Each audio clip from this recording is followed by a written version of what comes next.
Our top story this hour then, President Donald Trump has blamed what he calls kamikaze Democrats for the longest US government shutdown ever as it topped the 35-day record set during his first term. Trump then telling Republican senators at the White House that the ongoing shutdown is impacting the stock market as well as airlines and food benefits for low-income Americans. Well, Donald Trump speaking a day after US voters delivered a clean sweep of top contest to Democrats. Let's speak more about this. We have in the studio with us our international affairs editor, Philip Turle. Hello to you, Philip. We're also joined by Ian Reifowitz. He's a distinguished professor of history at the SUNY-Empire State University and the co-author of Riling Up the Base, examining Trump's use of stereotypes through an interdisciplinary lens. Welcome to you both.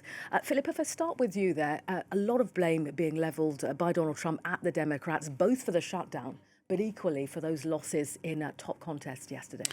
Well, there are a couple of points which are important to underline here. First of all, that the speech that Donald Trump made just a few minutes ago in front of Republican leaders, it was typical Donald Trump. He will point the finger at the Democrats. Basically, the Democrats, as you were saying, are a group of kamikazes who are kamikaze pilots who are responsible for the shutdown, the longest shutdown in US history, 36 days today since it started, still no end in sight.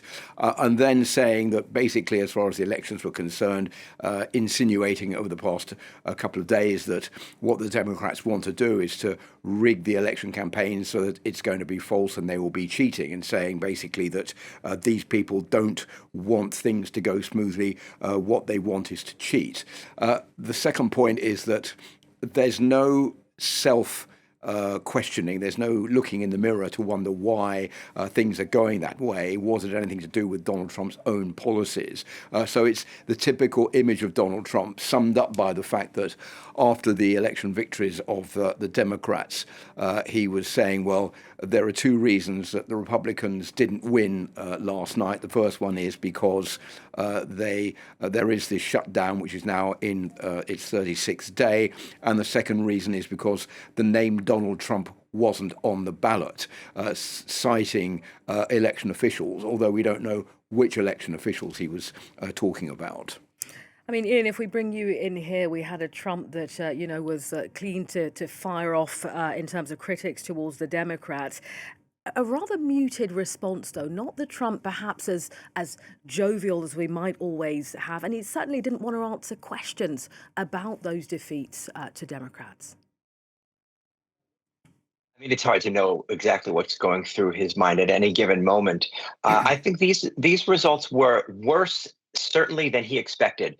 The Republicans expected to lose, certainly the Virginia race. I think they had some hope in New Jersey, but they were blown out of the water in both of those states. The governors, the newly elected governors outperformed Kamala Harris in both of those states by around 10 points from elections only 1 year ago. That's a huge difference.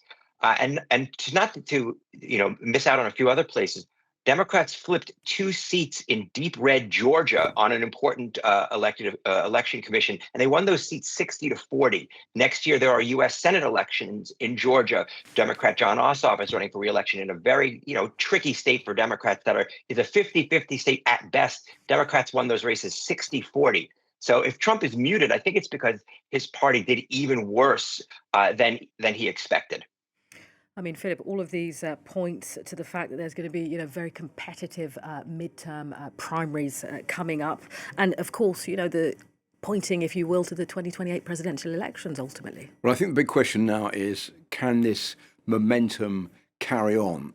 The most important thing for the Democrats is that the hard part starts now. The hard part starts on delivering those election pledges, particularly when it comes down to what we've heard in New York from Zoran Mamdani about free bus travel, giving greater child care and settling low budget rents for people. He's going to have to get the money from somewhere to follow up on those pledges. There is visibly a thirst for change.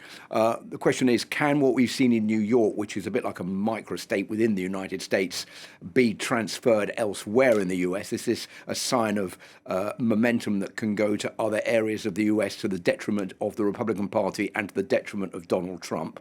Or are we just seeing a phenomenon in certain areas of the US where the stars were all aligned in the right manner for the Democrats? I think that is the important point right now. But this is certainly a huge win for the Democrats, much more than they were expecting yesterday. Can they keep this momentum up between now and the midterm elections? In other words, can the populist left-wing policies of what we've seen in New York act as a counterbalance to the populist right-wing policies of Donald Trump and the Republican Party right now? I think you make an interesting point, Ian, if I can come back to you on that. I mean, supposedly, if Mamdani is able to hold on to these promises, this blueprint, as you will, that he's put forward with, working for, working class New Yorkers. It would be a great blueprint for other cities if he manages to keep those promises. If he doesn't, though, it could be a warning against progressives, no? Well, the thing is that Mamdani and New York City is not most of America. Republicans would love for the next 3 years to be Donald Trump versus Zohran Mamdani, right? But Zohran Mamdani and is only one person who was elected last night. He actually, and it's not exactly the same comparison, but he actually underperformed Kamala Harris in New York City compared to a year ago. Whereas, as I said, the Democrats in Virginia and New Jersey overperformed. I think it's more the case that the candidates in New Jersey and Virginia represent where the Democrats are going to go across the country. Rahm Emanuel, a leading Democrat, actually said last night, "I'm less interested in the Upper West Side," referring to New York City and Manhattan, a famously liberal area, and more interested in the Upper Peninsula, which is an important area in Michigan. It's just a swing state. And I think that's where Democrats are going to be focused. Mamdani is important because he needs to show that he can govern well in New York City, but he is not going to be the face of the Democratic Party heading into the midterms or the presidential election.